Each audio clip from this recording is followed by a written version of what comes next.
বিসমিল্লাহির রহমানির রহিম। রাব্বি ইশরাহ লি সাদরি ওয়াইসির লি আমরি ওয়াহলুল উকদাতাম মিন লিসানি ইয়াফকাহু কওলি। রাসূল সাল্লাল্লাহু আলাইহি ওয়াসাল্লামের উপরে কিভাবে আল্লাহর কোরআন বা আল্লাহর ওহী অবতীর্ণ হতো, কী পদ্ধতিতে, এই বিষয়টি অনেকেই জানার আগ্রহ আছে, তাই এই বিষয়টি নিয়ে আমি ভিডিও করছি।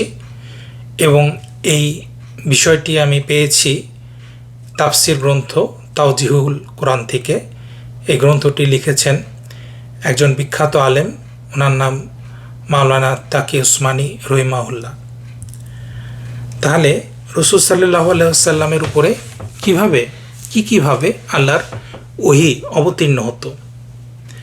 রাসূল সাল্লাল্লাহু আলাইহি ওয়াসাল্লামের উপরে বিভিন্নভাবে আল্লাহর ওহী অবতীর্ণ হতো।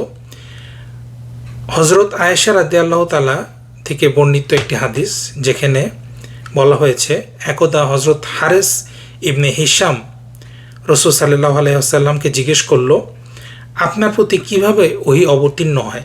রাসূল সাল্লাল্লাহু আলাইহি ওয়াসাল্লাম বললেন, কখনো আমাকে ঘণ্টা ধ্বনির ন্যায় আওয়াজ শুনিয়ে দেওয়া হয়, আর ওহীর এই পদ্ধতিটি আমার জন্য খুবই কষ্টদায়ক হয়। এরপর যখন ধারাবাহিকতা শেষ হয়ে যায়, তখন যা কিছু আমাকে আওয়াজের মধ্যে শোনানো হয়েছে তা মুখস্থ হয়ে যায়। আবার কখনো ফেরেশতা মানবাকৃতিতে আমার সম্মুখে উপস্থিত হয়। হাদিসটি এসেছে বুখারী শরীফে। এই হাদিসে রাসূল সাল্লাল্লাহু আলাইহি ওয়াসাল্লাম ওহীর আওয়াজকে ঘণ্টার আওয়াজের সাথে তুলনা করেছেন। শায়খ ইবনে আরাবী রাদিয়াল্লাহু তাআলা আনহুর উদ্দেশ্যে এই বর্ণনা করেছেন যে, প্রথমত ওহীর আওয়াজ ঘণ্টা ধ্বনির ন্যায় ধারাবাহিক হয়ে থাকে, মাঝে বিচ্ছিন্ন হয় না। দ্বিতীয়ত, ঘণ্টা ধ্বনি যখন নিরবিচ্ছিন্নভাবে বাজতে থাকে, তখন শ্রোতার নিকট তা কোন দিক থেকে আসছে সেটা নির্ণয় করা কষ্টদায়ক হয়ে পড়ে, কেননা তার আওয়াজ সব দিক থেকেই শোনা যায়। এর স্বরূপ চাক্ষুষ নির্ণয় করা কষ্টদায়ক হয়ে পড়ে।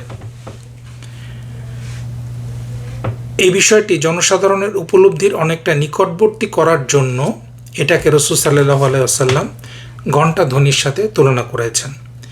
অর্থাৎ যখন রাসূল সাল্লাল্লাহু আলাইহি ওয়াসাল্লামের উপরে কোরআন নাজিল হতো, তার একটা পদ্ধতি ছিল যে রাসূল সাল্লাল্লাহু আলাইহি ওয়াসাল্লামের মনে হতো যেটা অনেকটা ঘণ্টা ধ্বনির মতো, কিন্তু ঠিক একদম এটা ঘণ্টা ধ্বনির মতো ছিল না, বরং এটা একটা ঘণ্টা ধ্বনির কাছাকাছি একটা আওয়াজ ছিল, এবং এটা নিরবিচ্ছিন্নভাবে এই ঘণ্টা ধ্বনিটি শোনা যেত।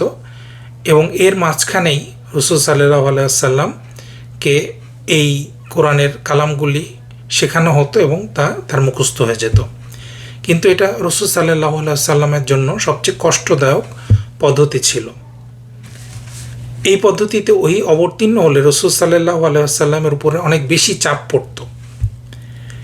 আয়েশা রাদিয়াল্লাহু তাআলা আনহা বলেন, কনকনে শীতের মধ্যেও যখন ওহী অবতীর্ণ হতো, তখন রাসূলুল্লাহ সাল্লাল্লাহু আলাইহি ওয়াসাল্লামের ললাট মোবারক ঘর্মাক্ত অবস্থায় আমি দেখেছি, মানে উনি ঘেমে যেতেন। অপর এক বর্ণনায় আয়েশা রাদিয়াল্লাহু তাআলা আনহা বলেন, যখন ওহী অবতীর্ণ হতো তখন রাসূল সাল্লাল্লাহু আলাইহি ওয়াসাল্লামের শ্বাস প্রশ্বাস বন্ধ হয়ে আসতো, চেহারা মোবারক পরিবর্তন হয়ে যেত এবং খেজুর ডালের মতো হলদে বর্ণ ধারণ করত।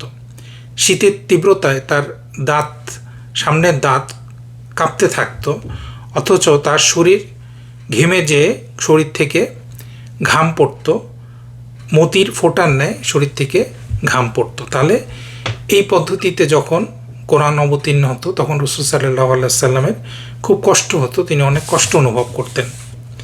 এই পদ্ধতিতে ওহী অবতরণকালে অনেক সময় এই পরিমাণ চাপ বেড়ে যেত যে তিনি যেই জন্তুর উপরে আরোহণ করতেন, অর্থাৎ উট বা গাধা বা খচ্চর, সেটা তার ভারে সেটা বসে পড়ত।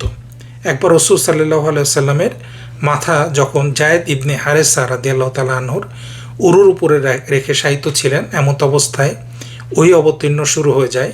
ফলে হযরত যায়েদ রাদিয়াল্লাহু তাআলা আনহু এত বেশি ভার অনুভব করলেন যে মনে হচ্ছিল যে তার হাড় ভেঙে চূর্ণ বিচূর্ণ হয়ে যাবে। তাহলে একটা পদ্ধতি আমরা জানলাম, সেটা হচ্ছে যে ঘণ্টা ধ্বনির ন্যায় একটা আওয়াজ হতো। এই আওয়াজের মাধ্যমে রাসূল সাল্লাল্লাহু আলাইহি ওয়াসাল্লামের কাছে কোরআনের আয়াতগুলি অবতীর্ণ হতো, অর্থাৎ ওহী অবতীর্ণ হতো। এবং বলা হচ্ছে যে ওই অবতীর্ণের সময় অন্যরাও এটা কিন্তু শুনতে পেত, অন্যরা একটা মৃদু শব্দ শুনতে পেত।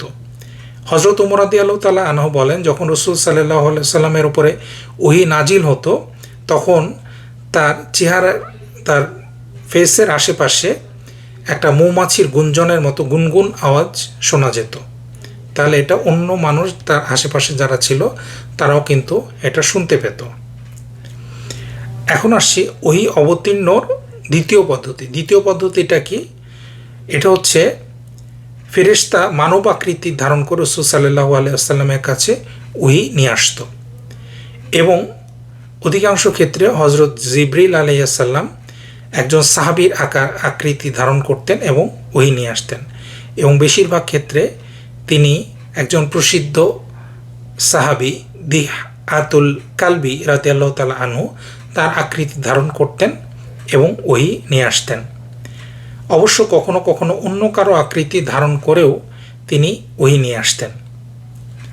মোট কথা, হযরত জিবরিল আলাইহিস সালাম যখন কোনো মানুষের আকৃতি ধারণ করতেন, এই সূরাটি রাসূল সাল্লাল্লাহু আলাইহি সাল্লামের জন্য খুবই সহজ ছিল। তাহলে এই পদ্ধতিতে যখন তার কাছে ওহী আসতো, এটা রাসূল সাল্লাল্লাহু আলাইহি সাল্লামের কাছে খুব সহজ লাগতো, এটাতে তার কষ্ট অনেক কম হতো।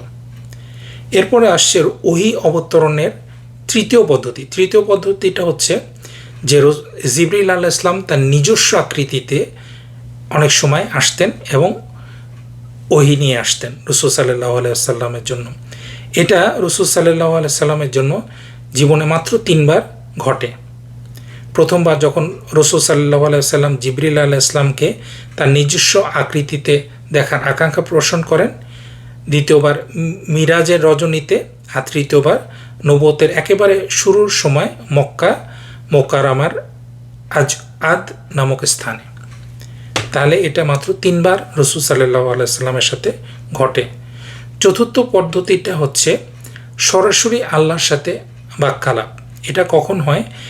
এটি জাগ্রত অবস্থায় রাসূল সাল্লাল্লাহু আলাইহি সাল্লামের সাথে জীবনে একবারই ঘটে, সেটা হচ্ছে মিরাজের রাত্রিতে। রাসূল সাল্লাল্লাহু আলাইহি সাল্লাম একবারই জাগ্রত অবস্থায় সরাসরি আল্লাহর সাথে কথা বলেন, বাক্যালাপ করেন, এটা মিরাজের সময়। অবশ্য একবার স্বপ্নযোগে রাসূল সাল্লাল্লাহু আলাইহি সাল্লামের সাথে বাক্যালাপ হয়েছিল। এটা হচ্ছে চতুর্থ পদ্ধতি। আর পঞ্চম পদ্ধতিতে হচ্ছে হযরত জিবরিল আলাইহিস সালাম কোনো আকৃতিতে সামনে আসা ব্যতিরেকেই রাসূল সাল্লাল্লাহু আলাইহি সাল্লামের হৃদয়ে কোনো কথা ঢেলে দিতেন।